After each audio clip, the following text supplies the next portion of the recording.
to the Nurse Life Coach Academy podcast, where Laura and Shelby, both board-certified nurse coaches, talk all about how to get certified and practice professionally as a nurse life coach.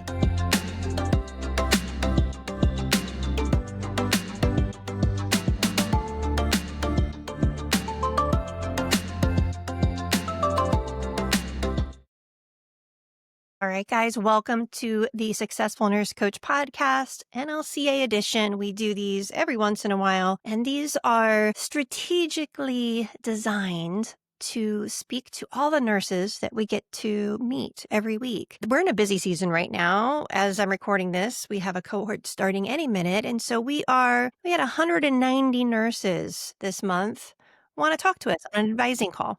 And so what is really cool about this is that I get to see patterns, and it takes me back to an old version of myself before nurse coaching. It's the hardest part of my job is the patience for nurses' fears. And so I am going to spend this entire episode talking about what goes through my mind when I talk to a nurse who's not sure if they should go for nurse coach training or not. And we could swap out nurse coach training with anything. This is what I want to say to a human being when they let fear stop them from growth, when they let fear conduct their choices in their life.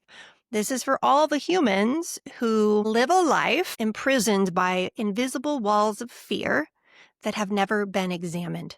Because once you examine all of those walls of fear, fear is like a lake that's 2 miles wide and 1 inch thick.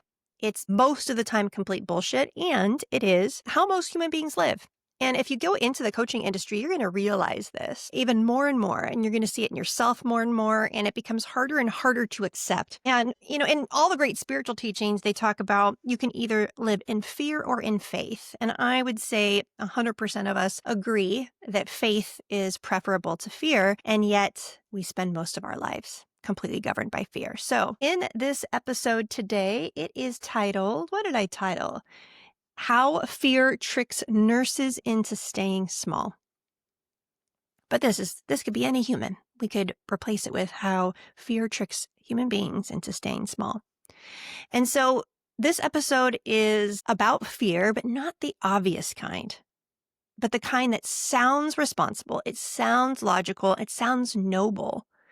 The kind that says, this isn't the right time, or I really need to be sure, or what if this doesn't work? It is the brand of fear that is insidious and yet somewhat celebrated in our culture.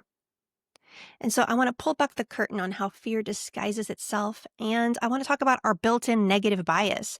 This is designed to protect us. It can keep us stuck in careers that don't align with who we are anymore, but it can keep us stuck in relationships that are not good for us. It can keep us stuck in behavior patterns of people-pleasing or of living our life according to some other person's prescription and being afraid to acknowledge our own.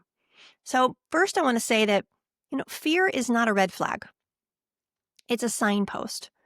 I will say anytime you're going to grow or expand, and here's the thing. When I talk to nurses, every nurse I talk to, they want a life that requires them to expand. They want a life where they have more time and more financial freedom and more purpose. Everyone, like all 190. And yet, the signpost, the signpost that you have to traverse, that you have to go past to have that life, is dressed up as a reasonable fear. Full stop. And it shows up at the end of our self-concept, and it shows up at the edge of growth. Everything that you want, that I want, is likely going to have a signpost of fear right before we step into it. And so if we let fear stop us, if we live our life according to the bumpers of fear, then we will always have what we currently have. You can't get it any other way. Now, sometimes we are forced to step through our fear.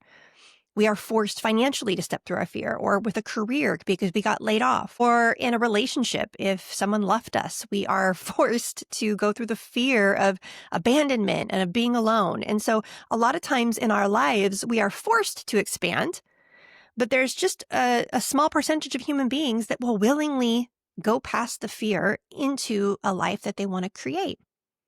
And if we are going to be nurse life coaches, You're going to have to do this. And all of your clients that hire you, they're going to have to do this. Because here's the thing. Because of negative cognitive bias, we tend to lean into staying the same.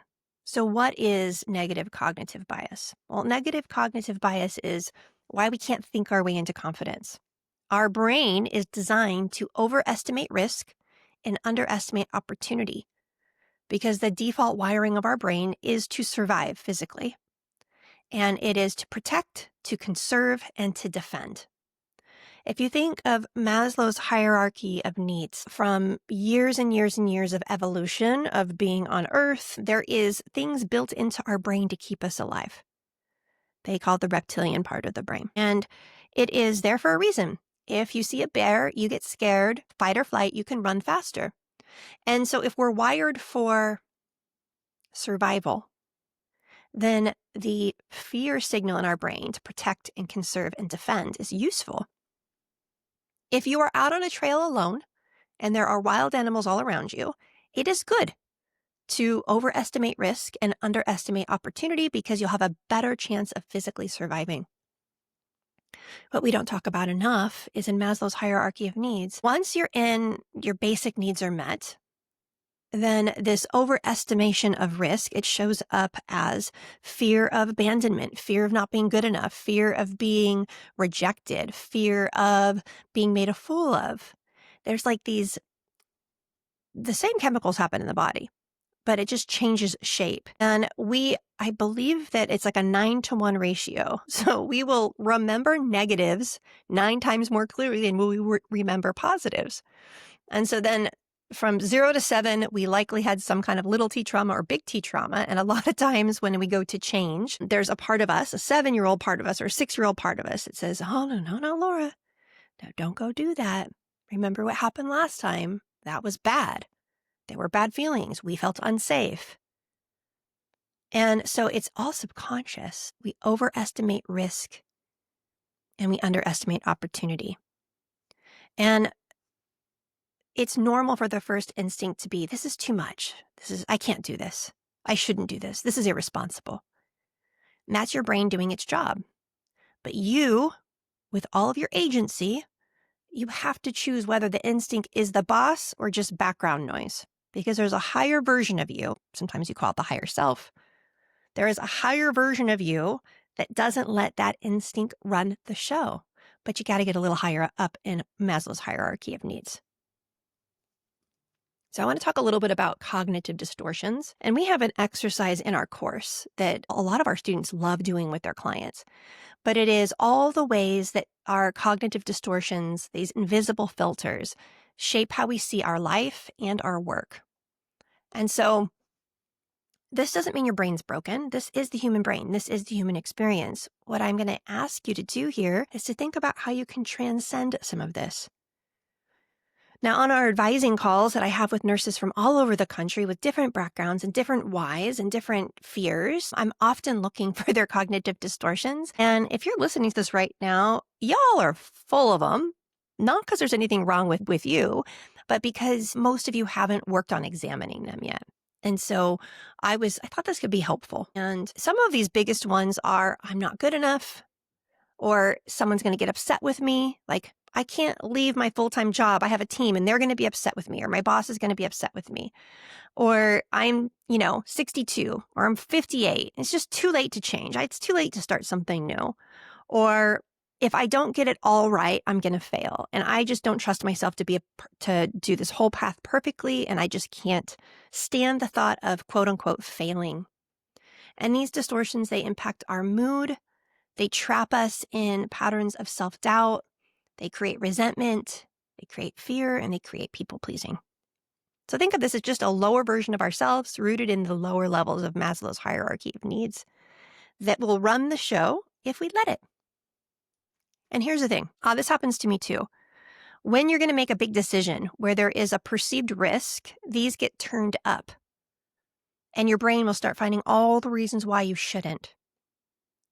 And I'm going to relate it to nurse coach training just because it's this podcast, but with nurse coach training, what nurses are doing is they are contemplating sacrificing 120 hours and about a little under $4,000. So the risk here is that they're going to spend 120 hours and they're going to spend $4,000 and they don't know what the outcome will be. So they overestimate the risk. What I can see and what they can't see and what you can't see if you're listening to this, if this is you, is that for 120 hours and under $4,000, your entire life changes. It expands because fear no longer runs the show in your life.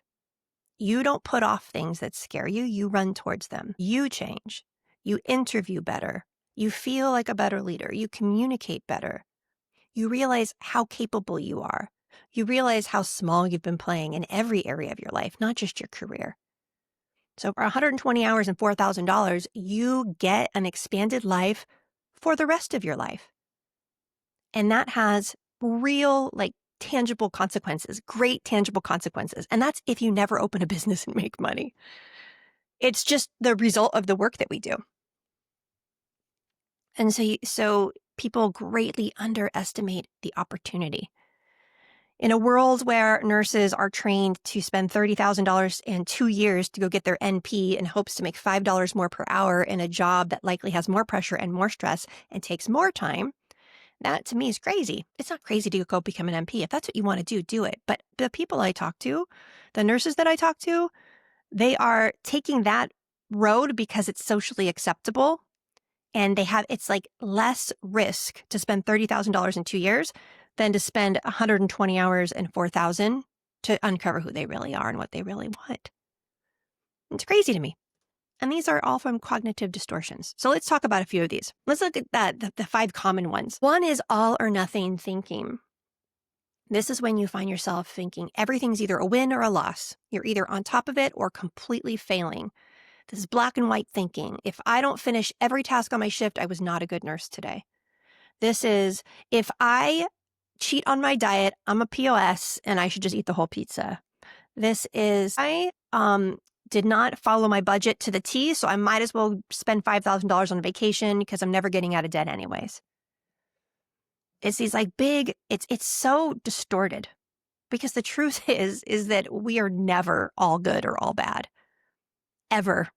We are gray. We are not black and we are not white. We are gray 99% of the time. That is normal. That is the human condition. The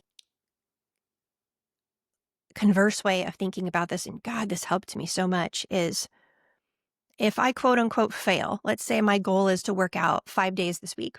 And let's say that I let one day get away from me and I don't work out. That used to derail me in a way that would take me months to come back from. And now my mind goes, oh, you did it again. You got too busy. You say you want this goal. You didn't do this thing. Why don't you do an extra 15 minutes tomorrow and then we'll call it good. We'll call it a win. Easy. No big stress hormones, no internal dialogue that I'm a piece of shit or that I can't create what I want. It's just this knowing that this is my human experience and how fast I can recover. Said thing happens. I created a thought that is not black or white or all or nothing.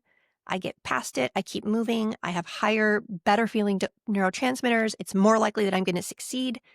I form a relationship with this way of thinking, so it becomes my go-to. Instead of all or nothing being the way that you've always been, you become a gray thinker and everything gets easier. We often relate to this as living the B- life. Live a B- life. You'll be so much freaking happier. Be a B- parent. Dare I say, be a B- nurse. Not in all the ways that matter, but in all the ways that we put pressure on ourselves to perform that don't serve us. And if you're listening to this going, Laura, I can't tolerate a B-, it needs to be a B+ or A-. Cool. As long as it's not an A+, as long as it's not 100, we are making progress.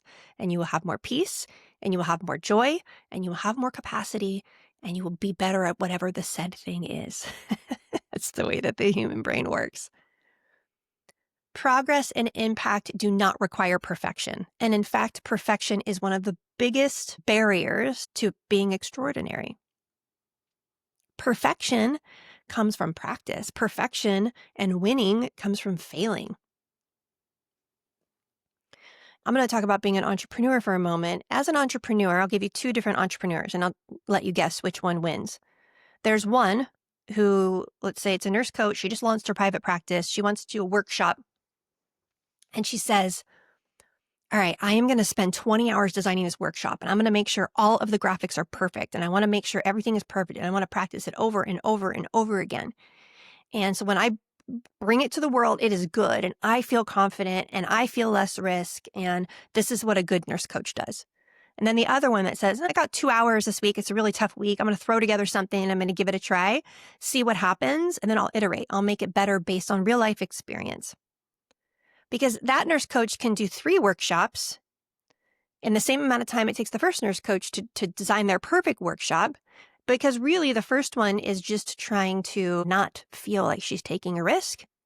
The second one knows that failing fast and failing forward creates so much more momentum and so much more success. And so she leans into that. So she regularly puts on B- workshops, and then the world sees her as successful. That's a paradox. That's not what you would normally think. That's how all or nothing thinking can show up. Another one is catastrophizing or fortune telling. You're constantly assuming the worst will happen and you feel the stress of it before anything's even happened. So, like, what if you have a meeting with your boss? And so for the 3 days leading up to the meeting with your boss, you're like thinking, God, what if I say something wrong? What if they think I'm stupid? What if I seem like this? What if they find me out? And then for 3 days, we live that reality. And every time we have those thoughts, it causes us anxiety. And here's the thing. Anxiety is painful. And so if you do that for every big event in your life, you're going to stop trying to move towards big events because your brain says, hey, don't try to get that promotion. You're going to have to talk to your boss. And remember last time we prepared to talk for your boss, 72 hours, you couldn't sleep. And this could be over anything. It could be public speaking, it could be launching your business. It could be talking to your husband or your wife about the opportunity of nurse coaching. A lot of times we will find something in our past and we'll say, remember that one time? And then we try to predict the future based on our past. We have to ask ourselves, is this helping me or hurting me? We have to examine these thoughts because if we let them run rampant, it's and it's so interesting because I've been in this coaching role for 7 years. And so I talk to so many people who are just so stuck in their cognitive distortions and cognitive biases. It's like a prison and they're unaware that they're in a prison. And then all their friends and family are in the prison. And so the prison becomes normal. And then you do this nurse coach thing and you break out of the prison and you become the person that if you hang out with, they'll brainwash you into believing that you can have more or be more or make a bigger impact. Cognitive distortions are echoed in our culture and they seem normal. And so oftentimes catastrophizing or thinking that if you do this nurse coach thing, it'll be like that MLM that you tried to do 5 years ago where you were being weird to all your friends, trying to get them to buy some supplement. So you just don't try it because your brain says it's going to be just like last time. We cannot predict the future, but you can respond with presence and professionalism. And so the reframe for this one is, the last time I did this thing, I learned so much through my quote unquote failure that this time I'm going to be more prepared. Because then everything in the future that expands you, you're more prepared for it. Essentially, the version of you that's showing up to try this new thing is always better than you used to be. This creates a positive feedback loop of confidence. It's I don't know what I'm doing, but the last time I didn't know how I was doing, I learned so much. That's growth mindset versus fixed mindset. Next is mental filtering.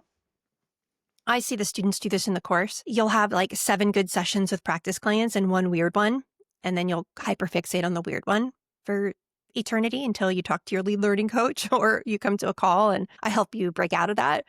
But we ignore everything that goes well and we zoom into one negative detail and we find examples and we run it on a loop. And so if you're in the hospital and you've had a patient for a long time and then you go into the patient's room and they give you attitude. And for the rest of your shift, you're wondering if you had done something wrong instead of a more obvious answer, which is likely they're just having a bad day. I think mental filtering makes you extremely self-centered and like the whole world revolves around you. And the reframe here is that one moment doesn't define who you are. Don't expect it to always be easy. But every time you find something difficult or something unexpected, if we hyperfixate on that, it increases fear. And this goes along with personalization. This is really prominent with if you're neurodiverse, with ADHD or autism. This is a huge one. If you have social anxiety, if you're an introvert. I don't see this as much with other personality types, but like those 4 categories. If you identify as an empath, then spoiler alert, if you're drawn to Nurse Life Coach Academy, you probably identify as is maybe not neurotypical or maybe introverted or maybe you might not be quote unquote the normal extroverted, outgoing person that you think that you should be. And you take everything personal. So, gosh, this still gets me. I mean, I do this so much more than Shelby does. I do this more than my husband does. I do this more like my natural state is to try to find my fault in every situation. So I've had situations in business where we had team members that we had to let go. And I would find myself looking at all the ways that I messed it up, all the ways that I failed. And here's the thing. I think that evaluating and seeing where you can improve and looking for lessons is a healthy impulse of this. But the unhealthy impulse of this is making everything be your fault. It's my fault my husband's in a bad mood. It's my fault that my boss is unhappy with the unit. It's my fault that my patient is not having a good outcome. It's my fault, XYZ. And I think that one of the best reframes for me and for other people is that we're always doing the best that we can with the information that we have and the capacity that we had in that moment.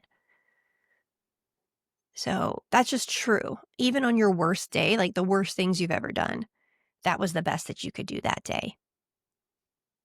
When I think of people who have bad childhoods or had an abusive parent, I find the ones that really are able to heal from that is there comes a point where they realize that that parent was doing the best that they could.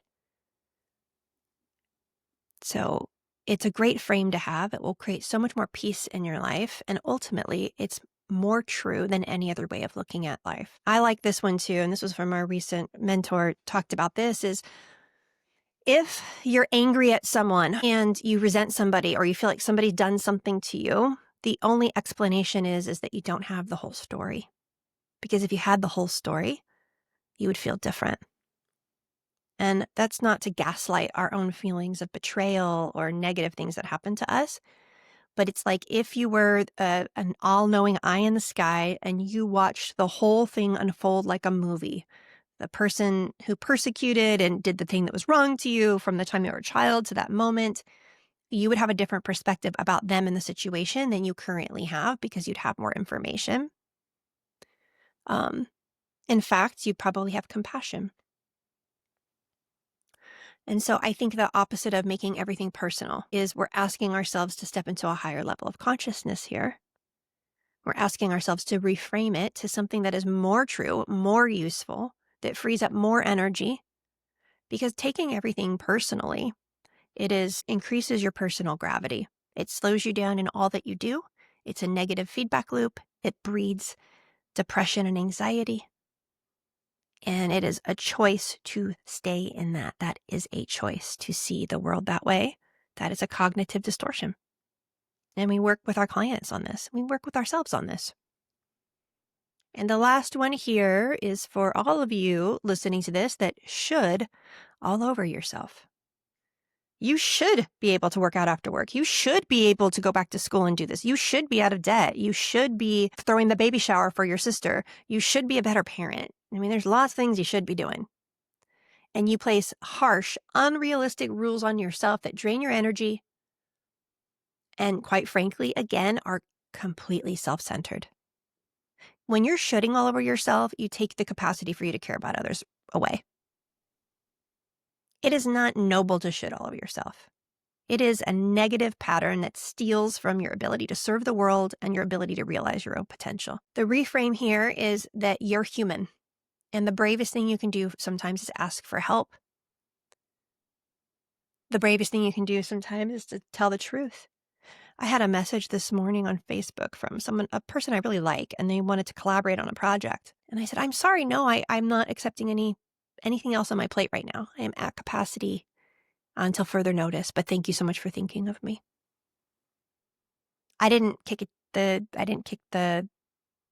You should be more available. You should be less self-centered. You should be available to do this thing with this person. No, I can't. My plate is full. I have other goals that are taking all my capacity right now, and that's okay. And so these are these top 5 cognitive distortions. For many of you, these are the invisible prison that you live in that all stem from fear. Now, here's the good news. Distortions are like shadows exposed to light. They lose their power as soon as you see them. So the only thing you really have to do is see them. And oftentimes on advising calls, an advisor call is really a coaching call to serve a nurse that wants to talk with us about the potential. And not all the time will I say, yeah, you should totally buy my program and do this thing. Sometimes I won't say that to you if I don't think I'm going to advocate for what I think is best for you. But also on the other side of that advocacy is you potentially paying my company $4,000. And so there's an element of sales that's happening on these calls. And yet I want to take time to shine light on the cognitive distortions that are keeping you small. If I believe that you're a good fit, and I believe that the upside is so much bigger than the downside, and yet your conditioned way of thinking has you only looking at the downside, I'm going to tell you on the call. And this means that 1 out of 100 people think I'm a bitch. This means that 1 out of 100 people think I'm hard selling or I'm manipulating. And I'm okay with that 1% thinking that, because 99% are going to benefit from me shining light on those cognitive distortions, whether they enroll in the academy or not. And if you choose to become a nurse coach, if you choose to walk this path, you got to do this too for the people that want to hire you, because their cognitive distortions are going to keep them wanting to stay safe, play small, and God forbid, spend any money on themselves or on their own growth, because that is scary and they have to traverse fear. So next time you're spiraling, or if you're listening to this and you're contemplating something, a choice that you've been putting off, ask yourself, what am I telling myself right now? Like, just notice what thoughts you're having about it, and then name the distortion and challenge it. What's the evidence? Is there another way to see this? And then offer yourself compassion. If your best friend said this, what would you say to them? This is like a 2-second framework that can completely change your entire day, and over time will completely change your entire life. Because fear, we can't have what we want in life and not experience fear. And courage is not waiting till the fear goes away to take action. It is taking action despite the fear. It is developing self-trust to take these risks. It is developing self-trust in our own decision-making. It is accepting that we're going to fail along the path if we want to. It is choosing growth and our potential. And for most of you, it's choosing honoring the call to have more purpose, despite making you uncomfortable to get there. So if you've been drowning in stress or self-doubt, and it may not be your job or your patients or your life, it may just be your thoughts. In fact, 80% of the time it is. 90% of the time it is. It's just your thoughts. And one of the many benefits of going through coach training is you can't get through coach training and not examine some of them. And once you examine them, they lose their power. You graduate coach training with less fear, not more. You graduate coach training with more confidence, not less. You graduate coach training with more possibility and potential and momentum and life force. And that version of you makes different choices than the version of you that does right now. And so essentially, when we go through coach training, when we choose this path, we become the hero of our own lives before we can be the hero for other people or empower them to find the hero inside of themselves. I had a message from a nurse the other day on LinkedIn. He said, I don't need to pay for training. I coach every single day. I already do this. Okay, awesome. You don't need coach training. So you're living the exact life that you want. You have the finances you want, the time that you want, the 10 out of 10 job, the 10 out of 10 relationship. You have it all. Well, no, but I know how to coach. Okay, well, if I knew how to dance and could teach dancing, you better believe that I'd be willing to dance in front of people. I think that coaching is not a modality that we learn to change other people. I think that coaching is a modality that we embody so that being in our presence changes them. And yes, there are skills woven into this, but it's very difficult to make the impact we want in the world without first starting with ourselves. I don't even care that I'm preachy this morning. I feel very passionate about this. 7 years in, I have different fears. I have different fears today that come up.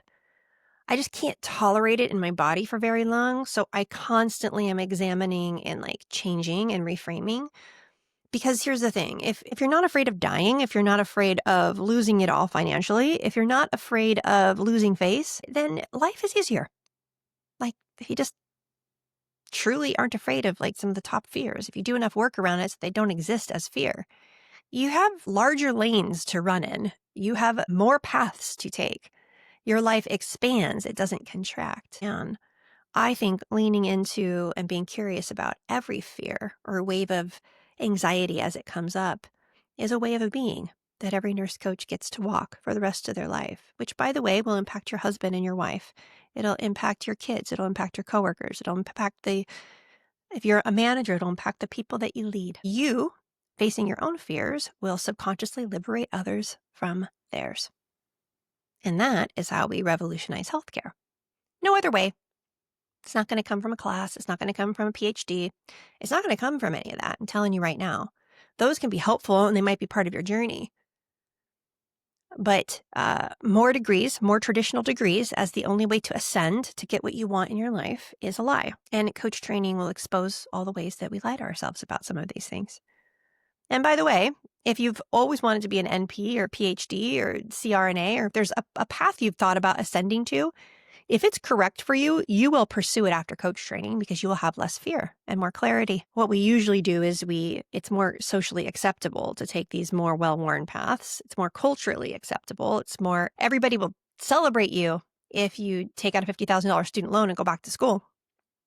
But if you spend $4,000 on a certification in 120 hours and start a small private practice, now that's real risk because you have so much to lose. And what you have to lose is an old version of yourself that lets fear govern you.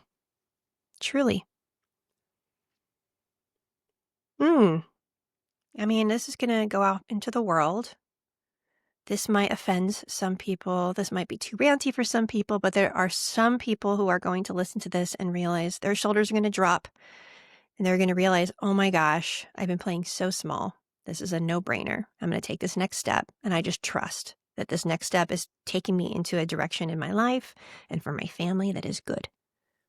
Whatever that step is. All right. I hope you enjoyed this episode. I loved speaking it. I loved being with it. It is something that I've been living, and this is part of our life work and part of our mantra at Nurse Life Coach Academy and in our business programs is we aren't going to let fear dictate who we are in the world any longer. And we teach you exactly how to do that. All right, guys, have a blessed and wonderful rest of your day. And if something here resonated, message me. I'm always up for it. Bye.